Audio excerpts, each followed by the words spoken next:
Good morning, mates. Arr. Arr. Arr. Arr. I'll be putting up the books, mate. Oh, these pesky sea creatures. I'll feed the mascot, mateys. Eat hearty, matey. That poor turtle. Why, of course we have a copy of Treasure Island. We're a pirate library. Pardon me, mate. Would you happen to have a copy of Pirate Stew by Captain Cook? Why, it just so happens I do have a copy. Follow me, mate. Awesome. Now let me see. It seems to me I have a copy of it here somewhere. Ah. Here we are.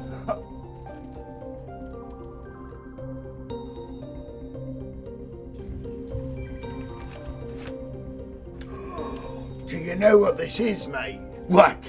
This is a map that leads to the fabled golden monkey.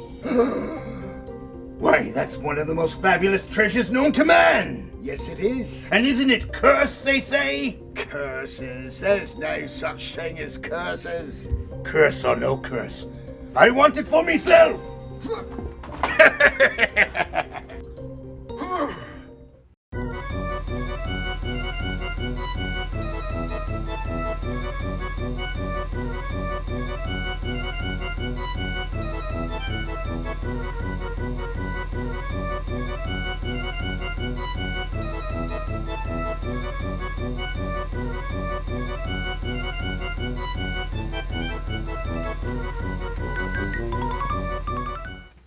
What? There be no treasure here.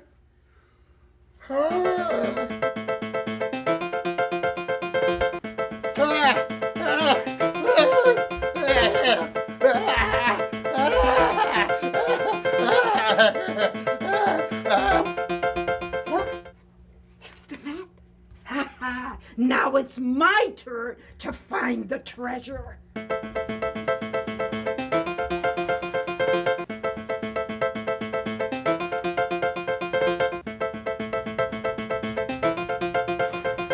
X marks the spot.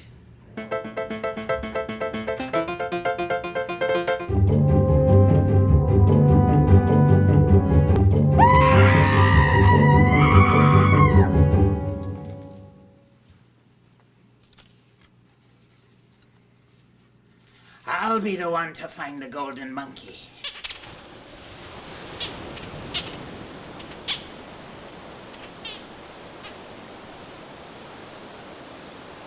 Oh, what pretty shells.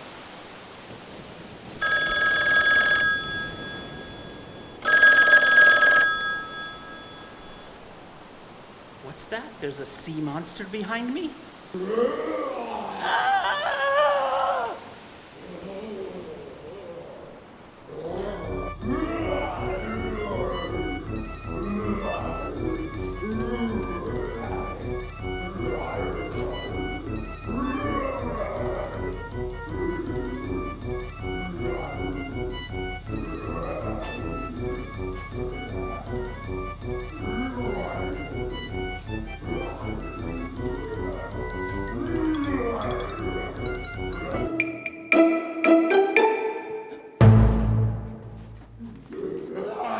I'm safe here. He'll never find me here.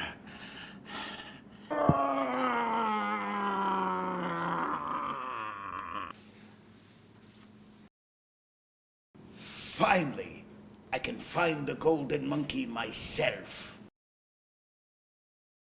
Yes, it's a chest. Aha! I have the golden monkey. It's mine, all mine. Curses, there's no such thing as... I don't feel so good.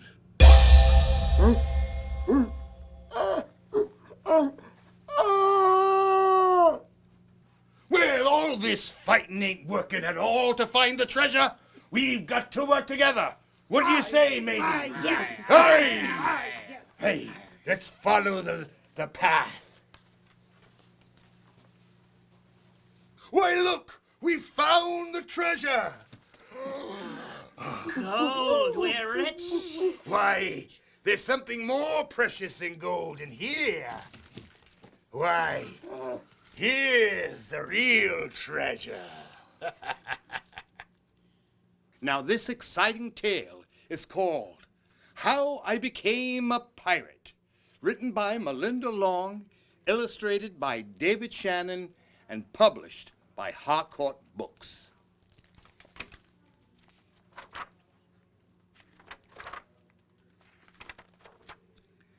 Pirates have green teeth when they have any teeth at all.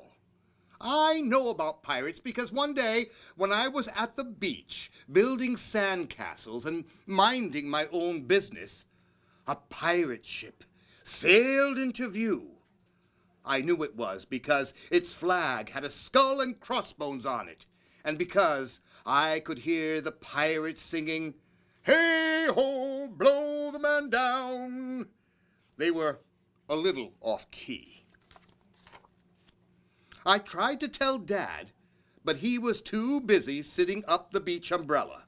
I tried to tell Mom, but she was busy slathering my baby sister with sunblock. So I went back to my sandcastle, but I kept an eye on the pirates. By then, they were rowing ashore.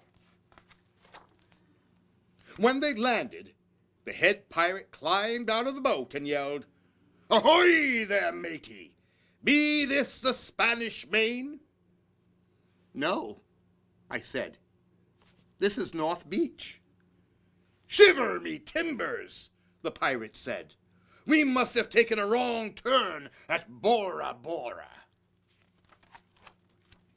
He walked around my sandcastle. He looked at the moat, then yelled back at his crew, "He's a digger, he is, and a good one to boot." "A good one to boot," the others agreed. "What be your name, matey?" the head pirate asked. "Jeremy Jacob, sir," I told him. "Well, Jeremy Jacob," he said, "you're looking at Braidbeard and his crew. We've been needing a digger like yourself. We've a chest of treasure to bury." "Aye, treasure!" the others shouted. "You're coming with us," Braidbeard told me. I didn't think Mom and Dad would mind as long as I got back in time for soccer practice by the end of the day. That's how I became a pirate.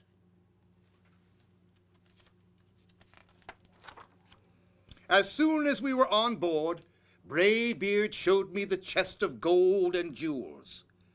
"Got to find a safe place for this here treasure. It's high time we're off," he announced. "We're off!" they all shouted, and then we set sail. There was plenty to do on board. The pirates taught me to sing sea shanties, the louder the better, and to say real pirate stuff like landlubber and scurvy dog. By dinner time, I could speak pirate perfectly. I also learned pirate manners. Braidbeard pounded his fist on the table and yelled, "Down the hatch, me laddies!" "Down the hatch!" we all shouted.